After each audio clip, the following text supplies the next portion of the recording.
Pleasant day, everyone. I am Donny Vince Medjudea, your reporter for today, and my topic is all about compressive strength test. Many tests are used to evaluate the hardened concrete properties, either in the laboratory or in the field. Some of these tests are destructive while others are non-destructive. Tests can be performed for different purposes. However, they are mostly conducted to control the quality of the concrete and to check specification compliance. Probably the most common test performed on hardened concrete is the compressive strength test. Since it is relatively easy to perform, and since there is a strong correlation between the compressive strength and many desirable properties. Compressive strength. It is one of the main structural design requirements to ensure that the structure will be able to carry the intended load. Compressive strength increases as the water-cement ratio decreases, since the water-cement ratio is directly related to the concrete quality. It is also used as a measure of quality such as durability and resistance to weathering.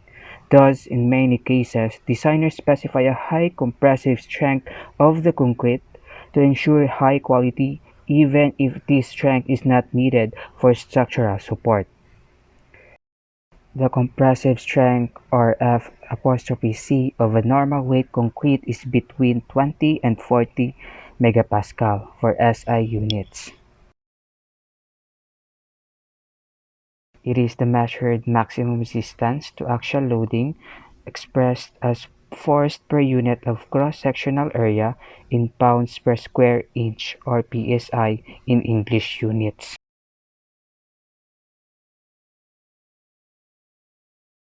The designer of a concrete structure selects a desired compressive strength for the concrete. The various parts of the structure are designed so that compressive strength, reduced by an appropriate safety factor, is not exceeded. Suitable safety factors for various parts of the structures like beams, columns, floors, etc., and for various kinds of loads like static, moving traffic, etc., are determined and published by organizations such as the American Concrete Institute or ACI. So what is the so-called ACI?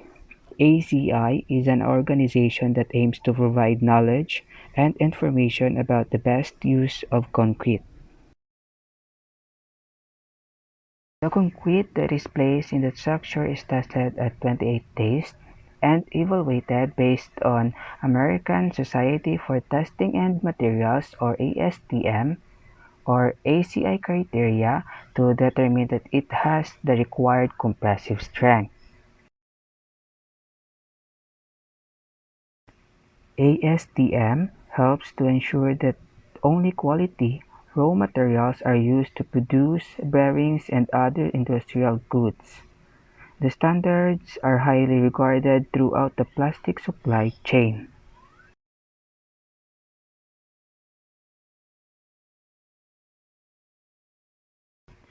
ASTM C31 is the test procedure for making compressive test cylinders. The standard test cylinder is 6 inches in diameter by 12 inches high for aggregates up to 2 inches. For larger aggregates, the diameter should be at least 3 times the aggregate size and the height at least twice the diameter. The molds used are generally waxed cardboard or plastic, and ASTM C470 is the governing specification. ASTM C31. This practice provides standardized requirements for making, curing, protecting, and transporting concrete test specimens under field conditions. So now let us proceed on the processes on how the compressive strength test happen. The 6 inches test cylinders are filled in 3 equal layers, and each layer is rodded 25 times. Concrete of 1 to 3 inches slump may be rodded or vibrated. So concretes under 1 inch slump must be vibrated, and concretes over 3 inches slump must be rodded. Concrete test cylinders for acceptance testing, quality control, or verifying mixed proportions for strength evaluation must be cured in accordance with ASTM C31 curing requirements. Immediately after casting, specimens shall be stored at 60 degrees Fahrenheit or 16 degrees Celsius to 80 degrees Fahrenheit or 27 degrees Celsius for up to 48 hours. During this period, the cylinders must be in an environment that is capable of controlling temperature as well as preventing moisture loss. When specified strengths are 6,000 psi or 40 megapascal or greater, the temperature range in 68 degrees Fahrenheit or 20 degrees Celsius to 78 degrees Fahrenheit or 26 degrees Celsius for the initial curing period. Final curing must begin with 30 minutes of mold removal at a temperature of 73 plus minus 3 degrees Fahrenheit or 23 plus minus 2 degrees Celsius in a moist curing room at 100% relative humidity or in water saturated with calcium hydroxide.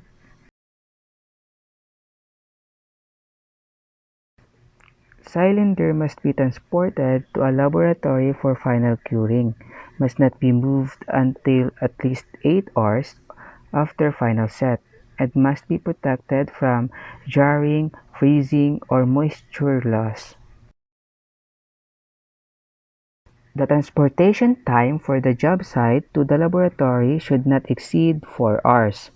The strengths of cylinders are generally taken at 7 and 28 days.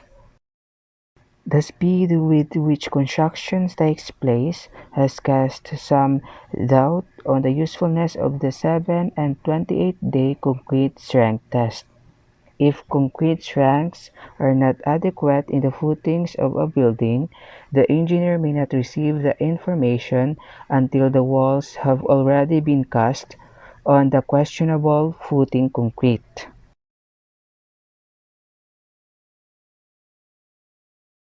Next, we have the strength properties of concrete subjected to different curing conditions. Firstly, we have figure 4.12, compressive strength of concrete derived in a laboratory air after preliminary moist curing. As you can see, there is a age in days in x-axis and compressive strength in y-axis, which has a unit of pound per square inches. Next, we have the figure 4.13, effect of curing temperature on compressive strength of concrete. As you can see, there is age in days in x-axis, and in y-axis there is a percentage of 28-day strength of specimens continuously cured at 7 degrees Fahrenheit. Lastly, we have figure 4.14, effect of initial temperature on compressive strength of concrete. So again, there is an age in days in x-axis, and in y-axis there is a compressive strength which has a unit of pound per square inches. Figure 4.12 to figure 4.14 indicate the strength properties of concrete subjected to different curing conditions. Meanwhile, we have figure 4.15, a typical stress strain diagram for thoroughly hardened concrete that has been moderately preloaded. The stress strain curve is very nearly a straight line within the range of usual working stresses. Accelerated tests. Accelerated tests are being developed to allow earlier acquisition of strength information. Systems currently being tested or approved include 2-day breaks of cylinders that had been cured in boiling water or in autogenous curing boxes. 5-hour breaks of cylinders cured under heat and pressure, and a system that will chemically analyze plastic concrete before placement for its potential strength. These systems will require extensive correlation testing with 28-day cylinders before they gain wide acceptance. The compressive strength of the concrete is determined by loading the cylinders to failure. For acceptance testing of concrete strengths below 1,500 psi or 10 megapascal or above 12,000 psi or 85 megapascal, the use of ASTM C1231 unbonded cups is not permitted. So, unbonded cup is defined as a metal retaining ring with an elastomeric pad insert of a specified shore durometer hardness. When concrete strengths exceed 7,000 psi or 50 megapascal, the use of sulfur mortar, high-strength gypsum plaster, and other materials are used with manufacturers' documentation that the materials comply with ASTM C617 statistical requirements. With the manufacturer's documentation that the materials comply with ASTM C617 statistical requirements. So this is the diagram for compression testing machine. Gypsum plaster. White cementing material made by partial or complete dehydration of the mineral gypsum, commonly with special retarders or hardeners added. Apply in a plastic state with water. It sets and hardens by chemical recombination of the gypsum with water. The shore durometer is a device for measuring the hardness of a material, typically of polymers, elastomers, and rubbers. Higher numbers on the scale indicate a greater resistance to indentation and thus harder materials. Lower numbers indicate less resistance and softer materials. Elastomeric pads are commonly used under precast concrete beams, steel beams, and in various other support points. So outside of it is a rubber and what's inside is a steel plate. So let us have some examples on how to compute a compressive strength. Example number 1, we have a given diameter of a cylinder is equal to 6 inches. Load at failure is equal to 115,000 pounds. So ang formula sa compressive strength or S is equals to P over A, wherein ang P muna siyang load in pound and area in square inches naman ang muna siyang A. So ang area sa cylinder, ang right cylinder is equals to pi r squared. So ang muna siyang nag-result nga S is equals to 115,000 pound over 28.27 square inches.